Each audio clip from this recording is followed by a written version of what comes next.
नमस्कार और स्वागत है आप सभी का हमारी जीवन बदलने वाली दैनिक यात्रा में। पिछले वीडियो में हमने कुरुक्षेत्र के मैदान में दोनों विशाल सेनाओं को एक दूसरे के सामने खड़ा देखा। युद्ध का बिगुल बज चुका था और हवा में सिर्फ तनाव और आशंका थी। पर क्या आप जानते हैं कि युद्ध की वास्तविक शुरुआत तलवारों से नहीं बल्कि एक ध्वनि से हुई थी। एक ऐसी ध्वनि जिसने न केवल योद्धाओं के हृदय में उत्साह भर दिया बल्कि अधर्म के पक्ष में खड़े लोगों के दिल भी दहला दिए। नमस्ते दोस्तों, कान्हास मर्सी चैनल पर आपका हार्दिक स्वागत है और आप देख रहे हैं श्रीमद् भगवद गीता पर आधारित हमारी विशेष श्रृंखला। भाग 1 और भाग 2 में हमने जाना कि कैसे दोनों सेनाएं युद्ध के लिए तैयार हो चुकी थीं। आज इस यात्रा के तीसरे पड़ाव में हम गीता के पहले अध्याय श्लोक 16 से 22 तक की गहराई में उतरेंगे। यह वो पल है जब कुरुक्षेत्र का मैदान एक शांत रणभूमि से एक जीवंत युद्ध क्षेत्र में बदल गया। दोस्तों, जब कौरवों की ओर से भीष्म पितामह ने अपना शंख बजाकर युद्ध की घोषणा की तो इसके जवाब में भगवान श्री कृष्ण के साथ पांडवों ने भी अपने शंख बजाने शुरू कर दिए। कल्पना कीजिए, एक के बाद एक शक्तिशाली और दिव्य शंखों की गूंज से पूरा आकाश और धरती गूंज उठी। श्लोक 16 से 19 तक आप देखेंगे कि अन्य सभी महान योद्धाओं ने भी अपने अपने शंख बजाए। यह केवल एक ध्वनि नहीं थी बल्कि यह धर्म और सत्य की विजय का ऐलान था। यह घोषणा थी कि चाहे सामने कितनी भी बड़ी चुनौती क्यों ना हो, धर्म की जीत निश्चित है। तो आइए शुरू करते हैं श्लोक 16 से 19। अनंत विजयम राजा कुंती पुत्रो युधिष्ठिरः नकुलः सहदेवश्च सुघोषमणिपुष्पकौ कायश्च परमेश्वासः शिखण्डी च महारथः धृष्टद्युम्नो विराटश्च सात्यकिश्चापराजितः द्रुपदो द्रौपदेयाश्च सर्वशः पृथिवीपते सौभद्रश्च महाबाहुः शंखान् दद्मु पृथक् पृथक्। हे राजन, कुंती पुत्र राजा युधिष्ठिर ने अपना अनंत विजय नामक शंख बजाया तथा नकुल और सहदेव ने सुघोष एवं मणिपुष्पक शंख बजाए।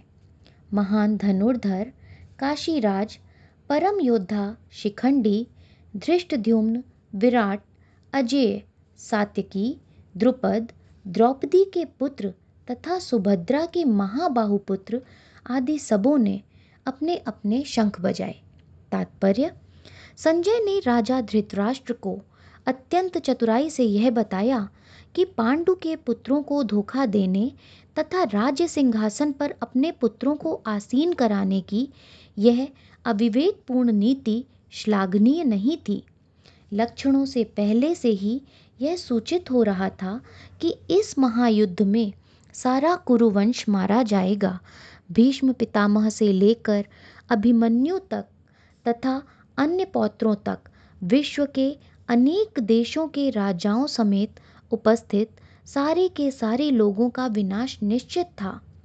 यह सारी दुर्घटना राजा धृतराष्ट्र के कारण होने जा रही थी, क्योंकि उसने अपने पुत्रों की कुनीति को प्रोत्साहन दिया था।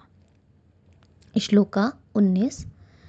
सघोषोधार्तराष्ट्राणां हृदयानि व्यधारयत् नभश्च पृथिवीं चैव तुमुलोऽभ्यनुनादयन्। इन विभिन्न शंखों की ध्वनि कोलाहलपूर्ण बन गई, जो आकाश तथा पृथ्वी को शब्दायमान करती हुई धृतराष्ट्र के पुत्रों के हृदयों को विदीर्ण करने लगी। तात्पर्य: जब भीष्म तथा दुर्योधन के पक्ष के अन्य वीरों ने अपने अपने शंख बजाए तो पांडवों के हृदय विदीर्ण नहीं हुए। ऐसी घटनाओं का वर्णन नहीं मिलता, किंतु इस विशिष्ट श्लोक में कहा गया है कि पांडव पक्ष के शंखनाद से धृतराष्ट्र के पुत्रों के हृदय विदीर्ण हो गए। इसका कारण स्वयं पांडव और भगवान कृष्ण में उनका विश्वास है।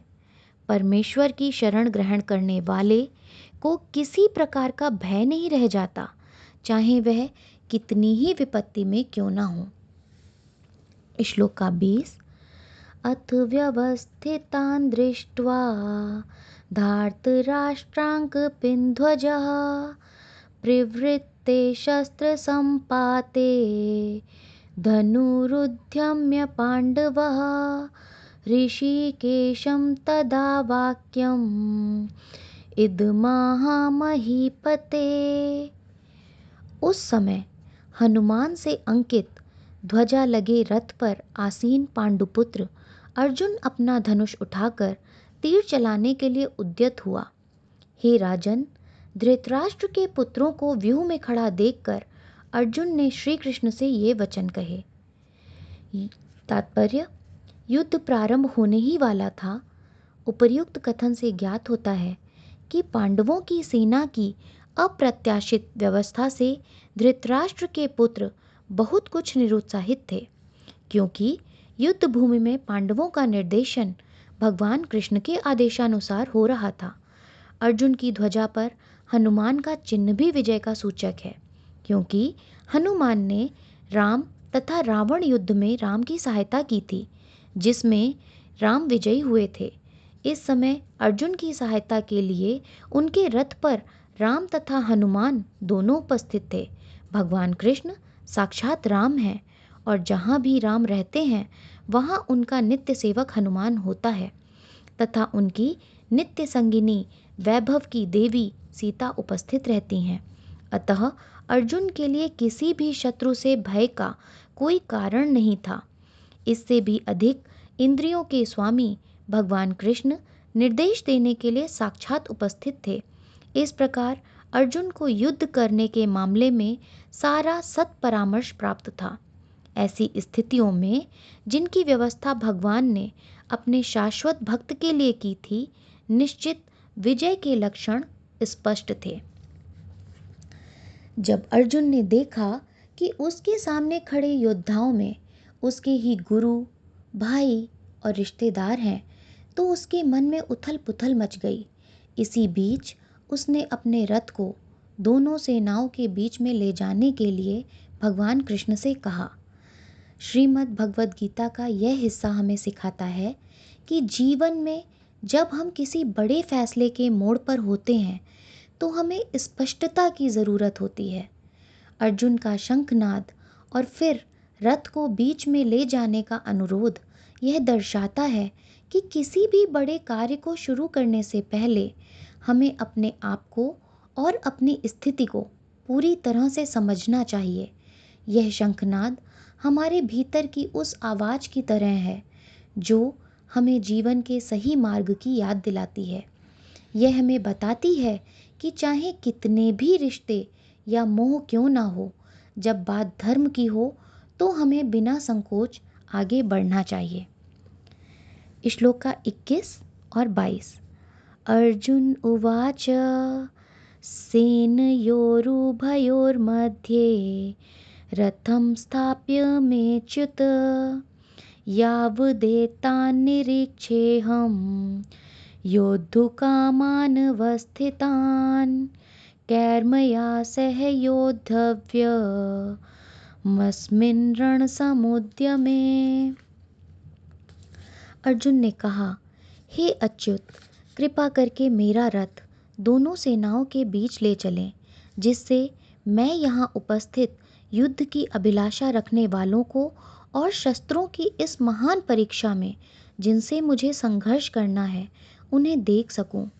यद्यपि श्री कृष्ण साक्षात श्री भगवान हैं, किंतु वे अहेतुकी कृपावश अपने मित्र की सेवा में लगे हुए थे।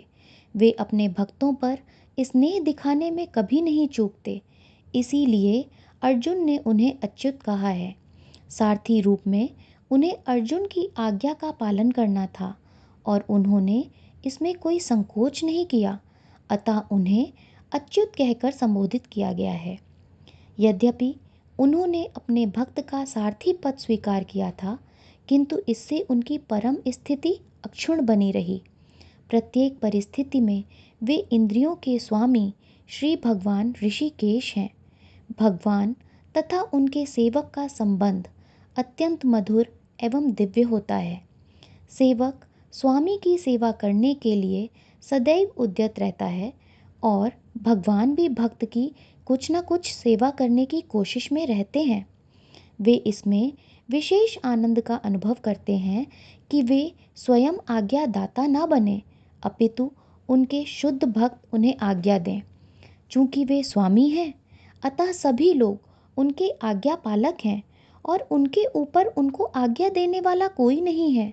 किंतु जब वे देखते हैं कि उनका शुद्ध भक्त आज्ञा दे रहा है, तो उन्हें दिव्य आनंद मिलता है। यद्यपि वे समस्त परिस्थितियों में अच्युत रहने वाले हैं। भगवान का शुद्ध भक्त होने के कारण अर्जुन को अपने बंधु बांधवों से युद्ध करने की तनिक भी इच्छा न थी, किंतु दुर्योधन द्वारा शांतिपूर्ण समझौता न करके हठ धर्मिता पर उतारू होने के कारण उसे युद्ध भूमि में आना पड़ा। अतः वह यह जानने के लिए अत्यंत उत्सुक था कि युद्ध भूमि में कौन कौन से अग्रणी व्यक्ति उपस्थित हैं। यद्यपि युद्ध भूमि में शांति प्रयासों का कोई प्रश्न नहीं उठता, तो भी वह उन्हें फिर से देखना चाह रहा था और यह देखना चाह रहा था कि वे इस अवांछित युद्ध पर किस हद तक तुले हुए हैं। तो दोस्तों, आज की इस यात्रा में हमने देखा कि कैसे धर्म की विजय का शंखनाद हुआ। यह ध्वनि सिर्फ कुरुक्षेत्र तक सीमित नहीं थी, बल्कि यह आज भी हमें हमारे जीवन के हर युद्ध में सही रास्ता चुनने के लिए प्रेरित करती है। अगले वीडियो में हम जानेंगे कि जब अर्जुन ने अपने रथ को दोनों सेनाओं के बीच में देखा तो उसका क्या हाल हुआ। हम देखेंगे कि कैसे उसके मन में मोह और विषाद उत्पन्न हुआ और उसने भगवान कृष्ण से कौन कौन से महत्वपूर्ण प्रश्न पूछे। हमारी इस यात्रा का अगला भाग देखना ना भूलें। अगर आपको यह वीडियो पसंद आया तो इसे लाइक करें, अपने दोस्तों के साथ शेयर करें और हमारे चैनल को सब्सक्राइब ज़रूर करें, ताकि आप इस जीवन बदलने वाली यात्रा का कोई भी हिस्सा मिस ना करें। मिलते हैं अगले वीडियो में, तब तक के लिए नमस्कार। हरे कृष्णा।